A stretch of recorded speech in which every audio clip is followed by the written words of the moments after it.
All right, Lexi, thanks so much for being on this podcast. My first question that I have for you is, just tell the audience a little bit about yourself and how you started in the work that you do today.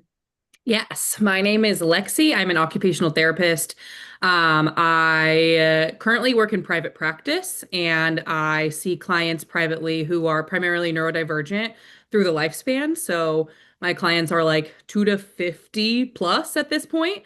I got started as an occupational therapist. My aunt is actually an OT. I think that otherwise I wouldn't have known what OT is.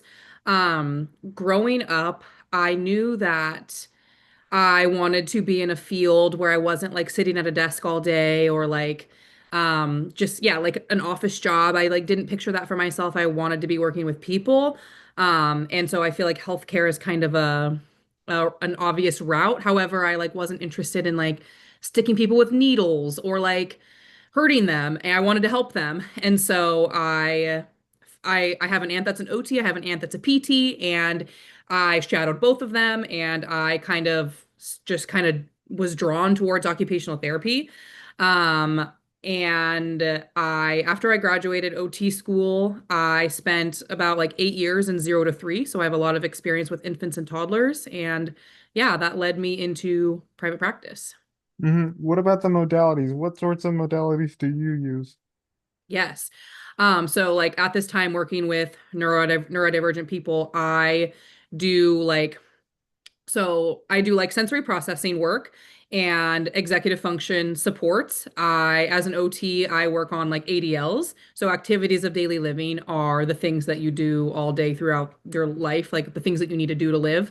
And so I focus on ADLs. And so my modalities for supporting all of those areas really vary depending on what is needed. But like I, so as a private practitioner, I currently don't have my own clinic. I like to meet clients in the community or at their home. So like we could meet at a park and do like rhythmic movement on a swing set at the park, or other like sensory tools like pressure, like using pillows to like squish our bodies, or finding out like what fidgets help us pay attention during our work meetings, stuff like that. That's cool. So, what do you do as an OT to sort of maximize, people's ability to be independent, I guess, with help? Yes, totally. Um, And like, yeah, it's so individualized, but so I have like one part is like accommodation. So like finding out like what are the like accommodations that we can put in place for ourselves. So like executive functioning accommodations or environmental accommodations. So that would be like one aspect of like supporting independence. Self-advocacy, I think, is extremely important in being able to like so the first step of self-advocacy is being able to know yourself and know what you need and know things about yourself so that way you can say like, hey, I need this, and able to be successful in this. So like a self-understanding, self-advocacy for like more independence in daily living. But I also think about there's so much that goes into this, but like energy levels. So like people's arousal. Some people are really hyperactive where like maybe in order to participate in their daily life, they need more strategies to like calm their nervous system, decrease their arousal so that they are kind of more like just right energy levels. Or some people are more like lower energy levels and they need strategies to increase their energy so they can do XYZ, like for participation in their daily life. I might do things um like like visual routines or visual charts, or even like with adults I'll make like sticker charts, which sounds really silly, but it's really helpful for like just being able to like follow like I do this and then I do this and then I do this instead of like what should I do next. It just kind of like helps executive functions. um but yeah, so lots of things. With younger kids, like I might do actual like ADL, like maybe we're practicing getting in and out of a high chair, or pulling our pants up and down so we can go to the bathroom, or other like more like physical stuff, I guess. So yeah, it really depends on like what each client needs. I know I'm just like yapping a lot, but yeah. Mm-hmm. So my next question, it's a little different. So like in terms of occupational therapy, do you like also try to like do stuff outside like in nature? Because I know you said that you work with some kids outdoor in nature. So I'm wondering if that's the case. Yes, 100%. I love to like meet in the community. So like I'll meet people across like adults and kids at like their local park or their local library and just like or like even just going into the backyard. I like yeah, like I have a client where every single week we go into the backyard and we like we look for bugs and we talk about how they might be feeling.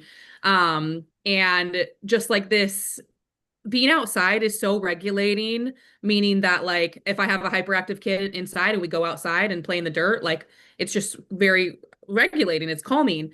And so yeah, I do like to incorporate like nature and like being around natural things, like playing with sticks and rocks versus like plastic toys. And like things with bright colors and music, like all that stuff can be like overstimulating. And so nature gives us like the perfect amount of stimulation. Um, yeah, so I do like to incorporate nature and natural things and like getting outside and going on, even like just going on walks. I work with teenagers. We like their chore might be to take the dog on a walk, and I'll be like, that's our like part of our session. We're gonna take the dog on a walk, but like notice the way our body feels, or like practice the sequence of the steps for walking the dog, stuff like that. But yeah, I do like to incorporate outside. Yeah, nature can be very sort of great way to like improve people's, motor skills and mental health. Yeah. Exactly. Yeah, So what have you learned in doing this kind of work as an OT? so much. Um, I think that so first of all, so much. So when I started in 0 to 3, as you can imagine, like infants and toddlers being like neurodivergent infants and toddlers, like at that age, I might be the first person that evaluates a child and says to the parent, hey, like, have you ever wondered, like, if your child, have you ever heard of autism? Have you ever like wondered about that for your child? Like, I might be the first person to say that as a healthcare practitioner. And as like working with infants, toddlers, and their parents, I was finding that working with or teaching the parent about their own nervous system was most beneficial in helping the child. So, like a parent knowing that, like, oh, I have a nervous system, and this is how my nervous system responds to sensory input helps you be able to better help somebody else. And so for me, I felt like what I have learned in this practice is like so much about myself and my own sensory responses and like how to like schedule my own day for like productivity or like how to add arouse like things that increase my arousal first thing in the morning and things to decrease my arousal at night so I sleep better. And so like I've learned I mean so many things, but like that's just kind of like a personal thing. It's just like learning more about myself through working for through doing this work. But yeah, there's a lot. hmm Yeah, is there anything that you'd like to learn in terms of something new? Do you want to incorporate like OT in nature a little bit more? What's in it for you? Yeah, good question. I think that like incorporating more OT in nature is like definitely is a good goal, a great goal. I think that I also want to incorporate more like so like a goal for me is exploring more of like like movement. And so like a lot of like sensory integration work in like pediatrics is like lots of obstacle courses and doing the climbing wall and climbing up a structure, sliding down, creating, yeah, obstacle courses, like sequencing. And so working with adults, I want like it's hard to get an adult to like want to do an obstacle course. So like, yeah, we might go like outside and like do movement outside. However, there's so many things that I want to work on in terms of like feeling your body and how important like exercise and movement is for health and wellness, and especially for neurodivergent people and like regulating a dysregulated nervous system. So my goal for myself is like learning more or even becoming certified in something that intersects like occupational therapy and sensory processing with like fitness and being able to support neurodivergent people who maybe wouldn't feel comfortable to go to a fitness class or wouldn't feel comfortable to go to the gym or so like finding ways to support neurodivergent people in like movement and exercise in a way that's not like looks like a little kid, you know? So like helping adults find exercise that is sensory, neurodiversity affirming, does not look like a little like an activity for a little kid. Yeah, so like that's kind of my goal is like, do I want to like look into like like a personal trainer, being a personal trainer, but like also as an occupational therapist and kind of aligning these things of like, yeah, so stuff like that is like I'm interested in movement, but like movement outside especially for sure. Hmm. Yeah. Hmm. Yeah, I like wellness classes. I remember going to an outdoor yoga class, and we I did it with a bunch of strangers, and it was really cool to sort of interact with other people who like doing yoga or who are new at it. Yeah.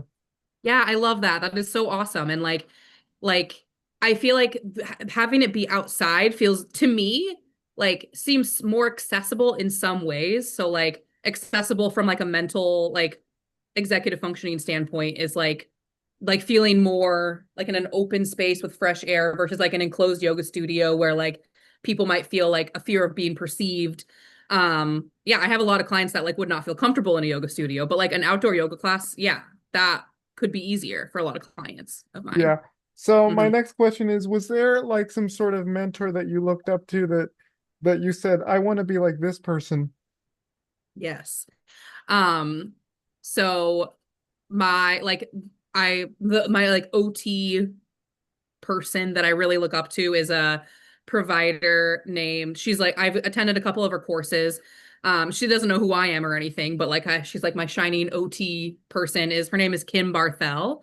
And she is an OT based out of Canada and she does work all around the world. But I have learned so much from her in terms of like interoception and so like the ability to feel your body and like nervous system work. And so she's a big one.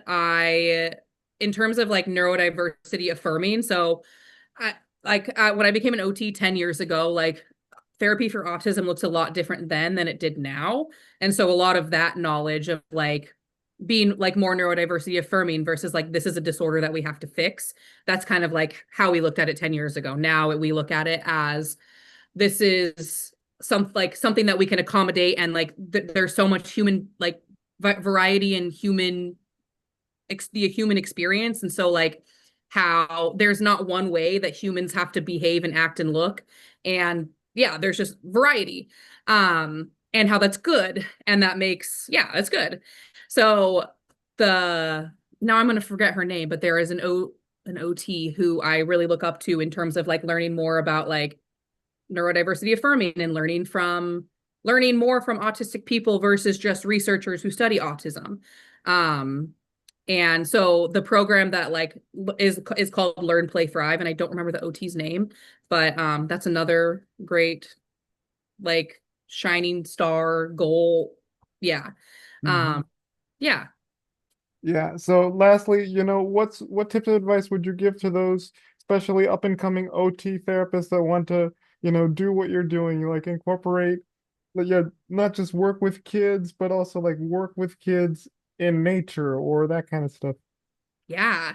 I think that like so like just to like go off the nature example first is like again I'm thinking about like a lot of OTs that work with neurodivergent people work in pediatrics. They work with kids. There's not a lot of support for adults in our community.